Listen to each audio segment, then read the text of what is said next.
So a lot of the country is starting to open back up, not just red states, some blue states as well, not just states where protesters have shown up with guns demanding that the states reopen, but like I said, blue states as well, and states where there are no such armed protests. And so the question then is, so what's the end game here? And here's what people should understand. One is that when a state and the federal government say we're now back in business, what that means to businesses is that you no longer have the excuse of operating in a pandemic. Now that we're not telling people to stay home, you're at fault if your business fails because people stay at home anyway. And then the question becomes, if the economy is hurting that badly, what happens to the people who have to go to work or who have to show up and go shopping to get food?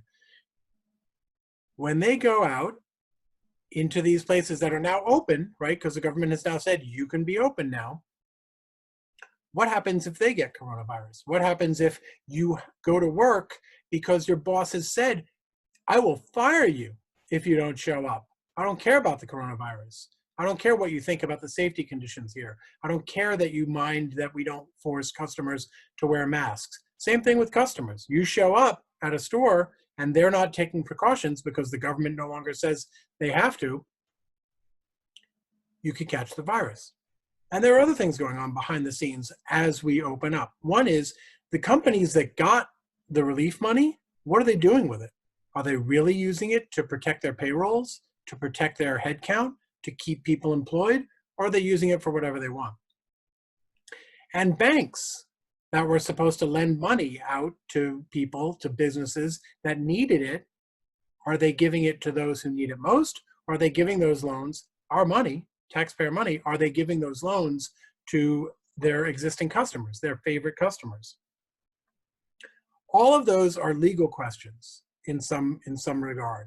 And then the question becomes, so what happens when you seek legal redress if you've been wronged in any of those scenarios? What happens if you're a customer and you go to a store that has said, hey, we're taking proper precautions, it's safe to come shop here, and you get coronavirus because it's not?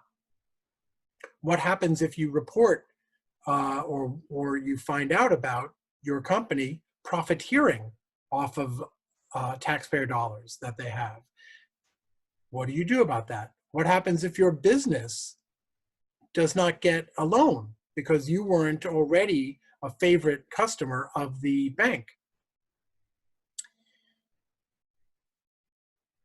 Well, the answer depends on who wins a political battle in Washington right now. What's happening is the Senate is back in session. The House is going to be back in session at some point, we think, and they're fighting a legal battle. Last week, Mitch McConnell, the Republican leader of the Senate, said that any new relief must shield business owners from legal liability for their actions.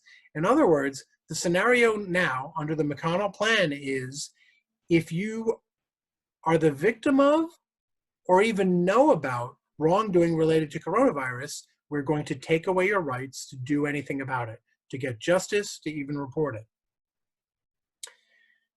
I broke a story on Friday showing exactly how Republicans and corporate interests are going about trying to make this happen. So while everyone else is going nuts talking about whether Trump thinks he's treated worse than Lincoln is, the serious people, the money people, they're quietly tending to their business. Here's what we found out in our story reported on Friday. The two things that are tells here are the False Claims Act, which is the legal framework that allows whistleblowers to come forward, protects them, and what are known as private right of action issues. And what that means is when there's a law passed or an executive order, when the government does something, sometimes that implies that people have legal rights attached to that law. So if they say, we're not going to, we're giving companies help, or we're helping to facilitate people going back to work, in theory, potentially, that creates your right to sue if you showed up back to work under those conditions, or if you went out shopping under those conditions. So, private right of action issues and the False Claims Act. The U.S. Chamber of Commerce is the biggest, most powerful corporate lobbyist in this country. And the genius of the Chamber of Commerce is that they won't tell you which corporate behemoths are funding them. And the corporate behemoths generally don't like to reveal whether they are as well. According to lobbying disclosure forms that I looked at, the U.S. Chamber of Commerce retained a lobbying firm called Aiken Gump. This is, if I remember correctly, a long-standing lobbyist for the chamber. And the lobbyists for Aiken Gump, on their disclosure forms, they said, we are specifically lobbying on coronavirus issues related to the False Claims Act and private right of action issues. Now, who are the lobbyists working for Aiken Gump on behalf of the U.S. Chamber of Commerce, on behalf of corporate America? One of them was G. Hunter Bates. Bates used to be chief of staff to Senate Majority Leader Mitch McConnell. McConnell's former chief lawyer, John Abegg, is now executive vice president of the U.S. Chamber's Institute for Legal Reform.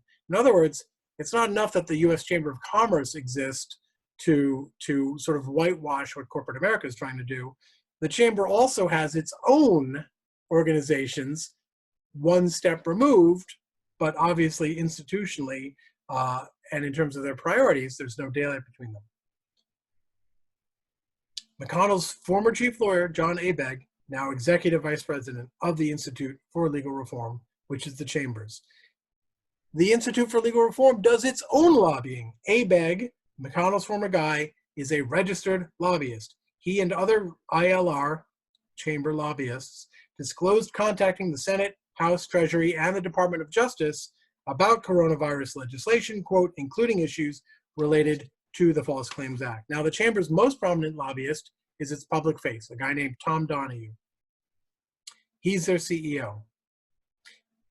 He also is a former board member at a company called Sunrise Senior Living. And a 2012 shareholder letter from Sunrise disclosed that Donahue had 117,600 shares of the company at the time and walked away with options and deferred shares valued at $452,458 at the time. Donahue isn't the only person who used to sit on the board of Sunrise. Paul Klassen, the founder of Sunrise, who met Donahue in college, is now a member, of the board of the Chamber of Commerce itself. Why does all this matter? Well, keep in mind, remember, the U.S. Chamber is right now lobbying to limit corporate liability for stuff related to the coronavirus. At least 3 people reportedly have died from the coronavirus in one Sunrise Senior Living facility that we know of in Prairie Village, Kansas, with another 18 people reportedly contracting the virus there. Now let's talk about Bank of America. Bank of America has already been sued for its coronavirus stuff. Specifically, the bank was accused of favoring its existing clients when making coronavirus relief loans. The judge has already ruled and said it's not that the Bank of America denies it. The judge ruled in Bank of America's favor, not because they were innocent, but because it wasn't clear that this is a crime. The judge specifically said Congress will have to decide whether it's legal for banks to steer federal money to their existing favored preferred clients. Now, if the judge says that Congress has to decide this, you should know that Congress is going to decide this. And you should also know that Bank of America and other lenders are going to tell Congress how to decide this. And sure enough, we found lobbying records showing that Bank of America is lobbying on this, and the bank has ties to the Chamber of Commerce. Are they a member? We don't know. They won't tell us. They didn't answer my request for comment. But the bank supports the Chamber's foundation. The bank participates in Chamber of Commerce projects. This is all stuff that I found online. It's out there. You can check it. And it has benefited from the Chamber's support in legal disputes. In other words, in past cases when Bank of America landed in court, the Chamber of Commerce came to their rescue. According to a 2016 report by Public Citizen, the chamber filed at least 7 legal briefs directly supporting Bank of America in court. In addition to the chamber's work lobbying to make sure that banks continue to have the ability to steer taxpayer-funded loans to their preferred clients, in addition to the chamber doing that work, Bank of America has also paid the Smith Free Group, another lobbying organization, millions of dollars over the years, and the president and CEO is a guy named Jack Deuser, who also disclosed lobbying specifically for Bank of America on coronavirus legislation. Why does Jack Deuser matter? Deuser is a Kentucky native who once worked for McConnell and still considers him a mentor. And he specifically reported lobbying Congress on the coronavirus bills, specifically saying he lobbied the US Senate and no other federal arm, according to his own disclosure form. In addition to the chamber, we also have the Bank Policy Institute, which I'm going to call BPI. BPI is also lobbying on coronavirus issues, according to disclosure forms. They're utilizing in-house lobbyists, their own lobbyists, but also 2 high-powered K Street firms, CGCN and Sullivan & Cromwell. Now, the forms don't disclose what positions BPI is pushing, but the group has called for deregulation in early March, and they're using, I should note, lobbyists from both sides of the aisle. Here's where it ties back to Bank of America. BPI's chairman, the chairman of this financial trade group, is Brian Moynihan, the CEO, no points for guessing, of Bank of America. Greg Baer, the CEO of BPI, serves on a Chamber of Commerce committee. He was also, by the way, part of the Clinton administration's deregulatory drive that contributed to the 2007-2008 mortgage crisis, and BP and the Chamber have worked together on at least one amicus brief defending banks. So my point is, the end game here is to sever you, not just from your money, but from the economy, right? The economy that they've set up, and Democrats have helped, the economy that they have is almost now purely an extraction machine. And it is extracting wealth from Main Street, from average, everyday Americans. And when I say Main Street, I assure you I'm not thinking of the heartland. I'm thinking of cities on the coast, real America. Congress is no longer effective in protecting the interests of Main Street. The executive branch clearly not interested. And to varying degrees, that's been true under both administrations.